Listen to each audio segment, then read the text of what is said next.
Bangalore north ಯೂನಿವರ್ಸಿಟಿಯ ಪತ್ರಿಕೋದ್ಯಮ ವಿಭಾಗ, journalism ವಿಭಾಗವನ್ನ ನಾವು ಕ್ಲೋಸ್ ಮಾಡ್ತಾ ಇದ್ದೀವಿ. ಯಾಕೆಂದ್ರೆ ನಮಗೆ ವಿದ್ಯಾರ್ಥಿಗಳು ಬರ್ತಾ ಇಲ್ಲ, ವಿದ್ಯಾರ್ಥಿಗಳ ಕೊರತೆ ಇದೆ, ಅಧ್ಯಾಪಕರದ್ದೇನು ಕೊರತೆ ಇಲ್ಲ, ಆದ್ರೆ ಕಲಿಯೋದಕ್ಕೆ ಆಸಕ್ತಿ ಇಲ್ಲ ಇವತ್ತಿನ ಹುಡುಗರಿಗೆ ಅನ್ನುವಂಥದ್ದು. ನಾನು ಪತ್ರಿಕೋದ್ಯಮ ಅಧ್ಯಾಪಕನಾಗಿ ನನ್ನ ಅವಧಿಯಲ್ಲಿ ಇಲ್ಲಿ ಪತ್ರಿಕೋದ್ಯಮ ವಿಭಾಗವನ್ನ ಮುಚ್ಚಬೇಕಾಯ್ತು ಅನ್ನೋದ್ರ ಬಗ್ಗೆ ನನಗೆ ತುಂಬಾ ನೋವಿದೆ. ಇದು 1 ವರ್ಷದ ಹಿಂದೆ ಆಗುವ ಸಾಧ್ಯತೆ ಇತ್ತು. ನನಗೋಸ್ಕರ ನನ್ನ ಹೃದಯಕ್ಕೆ ಪತ್ರಿಕೋದ್ಯಮ ಶಿಕ್ಷಣ ಹತ್ತಿರವಾಗಿದ್ದು ಅನ್ನೋ ಕಾರಣಕ್ಕೆ 1 ವರ್ಷ ತಡೆದೆ. ಆದ್ರೆ ನಾವೇ ಮೊದಲಲ್ಲ ಇದನ್ನ ಪತ್ರಿಕೋದ್ಯಮ ವಿಭಾಗವನ್ನ ಬಂದ್ ಮಾಡ್ತಾ ಇರೋದು. ನಿಮ್ಗೆ ಗೊತ್ತಿದೆ, IIJNM ಎಷ್ಟು ವರ್ಷ ನಡೀತಾ ಇತ್ತು ಬೆಂಗಳೂರಲ್ಲಿ, ಹಿಂದಿನ ವರ್ಷ ಅದು ಕ್ಲೋಸ್ ಆಯ್ತು. ಮಂಗಳೂರು ಯೂನಿವರ್ಸಿಟಿಯಲ್ಲಿ ಪತ್ರಿಕೋದ್ಯಮ ಶಿಕ್ಷಣವನ್ನ ಕ್ಲೋಸ್ ಮಾಡಲಾಗಿದೆ. ಕರ್ನಾಟಕ ಯೂನಿವರ್ಸಿಟಿಯಲ್ಲಿ ಹಾವೇರಿ ಕೋರ್ಸ್ ಇತ್ತು, ಹಾವೇರಿ ಅಂತನ್ನ ಧಾರವಾಡದ ಜೊತೆ ಮರ್ಜ್ ಮಾಡಲಾಗಿದೆ. ಬಟ್ ನಮ್ಮ ಸೈಡ್ ಅಂದ್ರೆ ಡಿಮ್ಯಾಂಡ್ ಇಶ್ಯೂ ಅಂದ್ರೆ ನಾವು ನ್ಯೂಸ್ ಪೇಪರ್ಸ್ ಅಲ್ಲಿ ಅಥವಾ ಮ್ಯಾಗಝೀನ್ಸ್ ಅಲ್ಲಿ ಅಥವಾ ಚಾನೆಲ್ಸ್ ಅಲ್ಲಿ ನೋಡಿದಾಗ ನಾವು when we get these journalism graduates or post graduates, ನಾವು ನೋಡೋದೇನು ಅಂದ್ರೆ ಅದು ಇಂಗ್ಲಿಷ್ ಆಗ್ಲಿ, ಕನ್ನಡ ಆಗ್ಲಿ, ಹಿಂದಿ ಆಗ್ಲಿ, we have to completely teach them 100%. They learn very little in a journalism course, especially in journalism schools and colleges. So we have to re-educate these students. ಅದಕ್ಕೇನಾಗಿದೆ ಅಂದ್ರೆ ಬೇಕಾದಷ್ಟು ಚಾನೆಲ್ಗಳು, ಬೇಕಾದಷ್ಟು ನ್ಯೂಸ್ ಪೇಪರ್ಗಳು ಅವ್ರದ್ದೇ ಒಂದು ಎಜುಕೇಶನಲ್ ಕೋರ್ಸ್ ಶುರು ಮಾಡಿದ್ದಾರೆ, ಅವರೇ ಜರ್ನಲಿಸಮ್ ಶುರು ಮಾಡಿದ್ದಾರೆ, ಅವರೇ ಜರ್ನಲಿಸಮ್ ಎಜುಕೇಶನ್ ಶುರು ಮಾಡಿದ್ದಾರೆ. ಸೊ ಏನಾಗುತ್ತೆ ಅಂದ್ರೆ they are able to get a study supply of journalist who are job ready, who are ready for a job. ಅದು ಅಷ್ಟು ಸುಲಭವಾಗಿ ಈ ಯೂನಿವರ್ಸಿಟೀಸ್ ಇಂದ ಕಾಣಲ್ಲ. ಒಂದು ಸ್ಟೂಡೆಂಟ್ ಇಲ್ಲ ಅನ್ನೋದು ಸ್ಟೇಟ್ ಯೂನಿವರ್ಸಿಟಿಗಳಲ್ಲಿ ವಿಭಾಗಗಳನ್ನ ಮುಚ್ಚಲಿಕ್ಕೆ ಕಾರಣ ಆಗಬಾರದು.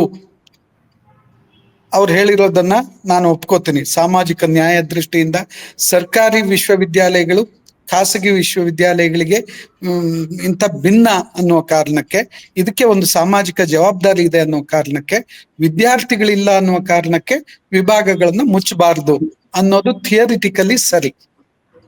ಪ್ರಾಕ್ಟಿಕಲಿ ನಾನು ಕೇಳುವಂಥದ್ದು, ಈಗ ನಾನು 5 ಜನ ಟೀಚರ್ಸ್ನ ಅಪಾಯಿಂಟ್ ಮಾಡಿ, ಅವ್ರು ಸುಮ್ಮನೆ ಕುತ್ಕೊಂಡಿದ್ದಾರೆ, ಕ್ಲಾಸ್ ಮಾಡ್ಲಿಕ್ಕೆ ರೆಡಿ ಇದ್ದಾರೆ, ಸ್ಟೂಡೆಂಟ್ಸೇ ಇಲ್ಲ. ಏನ್ ಮಾಡ್ತೀರಿ ಅವಾಗ? Bangalore North University is not a private university. It is a state-run university. It is run by the state government. So ಈ ಸರ್ಕಾರಕ್ಕೆ ಪತ್ರಿಕೋದ್ಯಮದ ಬಗ್ಗೆ ಎಷ್ಟು ಇಂಟ್ರೆಸ್ಟ್ ಇದೆ ಅಂತ ಇದರಲ್ಲಿ ತಿಳಿಸುತ್ತೆ ನಿಮಗೆ.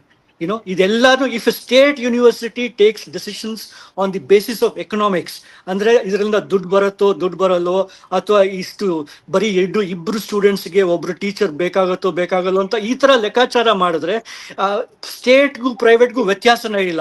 ಸೊ ಅವಾಗ you have this basic problem. 1-2 student ಅಂತ ಹೇಳ್ತೀರಾ. ನಿಮ್ಮೆಲ್ರಿಗೂ ಗೊತ್ತಿರ್ಬೋದು, ಡಾಕ್ಟರ್ ಸುಬ್ರಹ್ಮಣ್ಯಂ ಚಂದ್ರಶೇಖರ್ ಅಂತ ನಮ್ಮ ದೇಶದವರು, ಅಮೆರಿಕಾಲಿ ನೊಬೆಲ್ ಪ್ರೈಸ್ ಗೆದ್ದವರು. ಸುಮಾರು ವಾರಕ್ಕೆ 2 ಸರಿ ಅವರು 100 ಕಿಲೋಮೀಟರ್ ಈ ಕಡೆ 100 ಕಿಲೋಮೀಟರ್ ಆ ಕಡೆ ಟ್ರಾವೆಲ್ ಮಾಡಿ ಟೀಚ್ ಮಾಡಕ್ ಹೋಗೋರು. ಇಬ್ರು ಸ್ಟೂಡೆಂಟ್ಸ್ ಇದ್ರು ಅವ್ರಿಗೆ. ಇಬ್ರು ಸ್ಟೂಡೆಂಟ್ಸ್ ಟೀಚ್ ಮಾಡಕ್ಕೆ 100 ಕಿಲೋಮೀಟರ್ ಈ ಕಡೆ 100 ಕಿಲೋಮೀಟರ್ ಆ ಕಡೆ ವಾರಕ್ಕೆ 2 ಸರಿ ಮಾಡೋರು. ಆ 2 ಸ್ಟೂಡೆಂಟ್ಸ್ ಕೊನೆಗೆ ನೊಬೆಲ್ ಪ್ರೈಸ್ ಗೆದ್ದವರು. ಸೊ ನಾವು ಬರೀ ಸ್ಟೂಡೆಂಟ್ಸ್ ಬರ್ತಾರೋ ಬರಲ್ವಾ, ಇದ್ರಲ್ಲಿ ದುಡ್ಡಿಲ್ವೋ, ಅಥವಾ ಇದರಿಂದ ಯುಟಿಲಿಟಿ ಆಗಲ್ವೋ ಅನ್ನೋದು ಬಿಟ್ಟು, the state universities have to have a different approach from private universities. ಇವರಿಬ್ರು ಒಂದೇ ತರ ಯೋಚನೆ ಮಾಡಕ್ ಶುರು ಮಾಡಿದ್ರೆ ಇದಕ್ಕೆ ಕೊನೆ ಇಲ್ಲ. In fact it's a very dangerous situation. ಇವತ್ತು ಜರ್ನಲಿಸಮ್ ಆಗ್ಬೋದು, ನಾಳೆ ಇನ್ನೇನೋ ಆಗ್ಬಹುದು. It can be mechanical engineering, it could be architecture, it could be transport. ಯಾವುದೇ ಕೋರ್ಸ್ನಾದ್ರೂ ಆಗ್ಲಿ ಸ್ಟೂಡೆಂಟ್ಸ್ ಇಲ್ಲ ಅಂತ ತೆಗಿಬೋದು. ಅಂಡ್ ಮೂರನೇದಾಗಿ ಈ ಸರ್ಕಾರ ಆಗ್ಲಿ, ಈ ಬಿಜೆಪಿ ಸರ್ಕಾರ ಆಗ್ಲಿ, ಕಾಂಗ್ರೆಸ್ ಸರ್ಕಾರ ಆಗ್ಲಿ, ಅಥವಾ ಯಾವುದೇ ಸರ್ಕಾರ ಆಗ್ಲಿ, what is their investment in education? ಈಗ ಪ್ರತಿ ಸುಮಾರು 135 ಕಾಂಗ್ರೆಸ್ MLAಗಳಲ್ಲಿ ಒಂದು 60 ಜನದ ಹತ್ರ ಕಾಲೇಜು ಸ್ಕೂಲ್ ಇರಬೇಕು. ಅವ್ರಿಗೆ ಏನು ಇಂಟ್ರೆಸ್ಟ್ ಇದೆ ಕಾಲೇಜು ಯೂನಿವರ್ಸಿಟಿ ಬಗ್ಗೆ? ಅವ್ರಿಗೇನು ಇಂಟ್ರೆಸ್ಟ್ ಇಲ್ಲ. It is in their interest to destroy state universities, and that is a ಡಿಸ್ಗ್ರೇಸ್.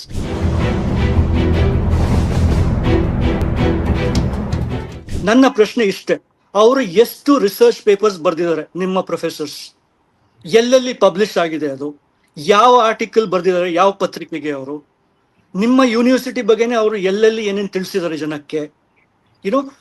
what is the public profile of the professors of Bangalore North University's journalism department? You know, there is a function beyond just teaching. ನಮ್ಮ ಕರ್ನಾಟಕದಲ್ಲಿ it's a very sad situation. ಯಾಕೆಂದ್ರೆ ನಾವು ಒಂಥರದಲ್ಲಿ pioneers of journalism ಇಂಡಿಯಾಲಿ, you know ನಾಡಿ ಕೃಷ್ಣಮೂರ್ತಿಯಿಂದ ಹಿಡಿದು ಬೇಕಾದಷ್ಟು ಜನ they are being pioneers of journalism. But at the same time, what is the contribution of this professors beyond teaching students? ಅವರು ಏನಾದ್ರು ರಿಸರ್ಚ್ ಪೇಪರ್ ಮಾಡ್ತಾರ, ಏನಾದ್ರು ಸ್ಟಡಿ ಮಾಡಿದಾರ? ಕರ್ನಾಟಕದಲ್ಲಿ ಎಂತೆಂಥ ಇಶ್ಯೂ ಇದೆ ಸ್ಟಡಿ ಮಾಡೋಕ್ಕೆ ಜರ್ನಲಿಸಮ್ ಪ್ರೊಫೆಸರ್ಸ್ಗೆ. ಅವ್ರಿಗೆ ಆಸಕ್ತಿ ಇಲ್ಲ, ಯಾಕೆಂದ್ರೆ ಅವ್ರಿಗೆ ಬೇಕಾಗಿರೋದು ಕೂತಿದ ಕಡೆ ಸಂಬಳ ಬರೋದೇ ಅವ್ರಿಗೆ. ಇಟ್ಸ್ ದಿ ಬಿಗ್ಗೆಸ್ಟ್ ಆಬ್ಜೆಕ್ಟಿವ್, ಅದ್ರಲ್ಲೇನು ತಪ್ಪಿಲ್ಲ. But what is their intellectual capacity? ಅವ್ರಿಗೆ ಆರ್ಟಿಕಲ್ ಬರೆಯಕ್ ತಾಕತ್ತಿದೆಯಾ, ಶಕ್ತಿ ಇದೆಯಾ? ಈಗ ಡಿಜಿಟಲ್ ಡಾಮಿನೆನ್ಸ್ ಜರ್ನಲಿಸಮ್ ನಲ್ಲಿ ಇವತ್ತು ಡಿಜಿಟಲ್ ಡಾಮಿನೆನ್ಸ್. ಆಮೇಲೆ ನಿಮ್ಗೆ ನೀವು ಕನ್ಸ್ಯೂಮರ್ ದೃಷ್ಟಿಯಿಂದ ನೋಡಿದ್ರು ಕೂಡ ಮೊಬೈಲ್ ಫಸ್ಟ್ ಕನ್ಸಂಪ್ಷನ್ ಏನ್ ಕೆಪಿ, ನಾವು ನ್ಯೂಸ್ ನೋಡೋದೇ ಮೊಬೈಲ್ ನಲ್ಲಿ ಆಗ್ಬಿಟ್ಟಿದೆ ಈಗ. ಅದಕ್ಕಾಗಿ ನಾನ್ ಹೇಳೋದು, ನಾವು ಈ ವಿಭಾಗವನ್ನ ಕ್ಲೋಸ್ ಮಾಡಿದ್ರೆ ಇದು it is not the end. Krishna ಪ್ರಸಾದ್ಗೂ ನಾನು ಸ್ಪಷ್ಟಪಡಿಸ್ಲಿಕ್ಕೆ ಇಷ್ಟಪಡ್ತೇನೆ, ಇದು ನಮ್ಮ ಸ್ಟೇಟ್ ಯೂನಿವರ್ಸಿಟಿಯಾಗಿ ನಾವೊಂದು ಜವಾಬ್ದಾರಿಯನ್ನ ಹೊರ್ತೇವೆ. ಏನು ಅಂತಂದ್ರೆ, ಬಹುಶಃ ಇಲ್ಲಿಂದನೇ ಆಗ್ಲಿ ಪತ್ರಿಕೋದ್ಯಮ ಶಿಕ್ಷಣದ ಹೊಸ ಆರಂಭ ಆಗ್ಬೇಕು ಅನ್ನೋದು ನನ್ನ ಆಸೆ. So I think it's a big problem. But ನಾವೇನಂದ್ರೆ, we cannot run away from the basic thing which is that it's a state university. The state has to play a roll.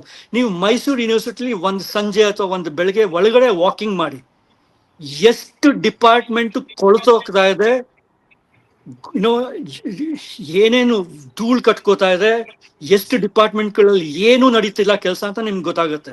So it tells you that there is a bigger need for university to be remodelled and redone. ಈ ತರ ನಾವೆಲ್ಲ ಕೈ ಬಿಟ್ಬಿಟ್ರೆ ನಮ್ಮಲ್ಲಿ what is there? ಈಗ ನಮಗೆ private ನೀರು, private security, private electricity, private car ಎಲ್ಲ ಪ್ರೈವೇಟ್ ಆದ್ರೆ, I mean what is the point of a state?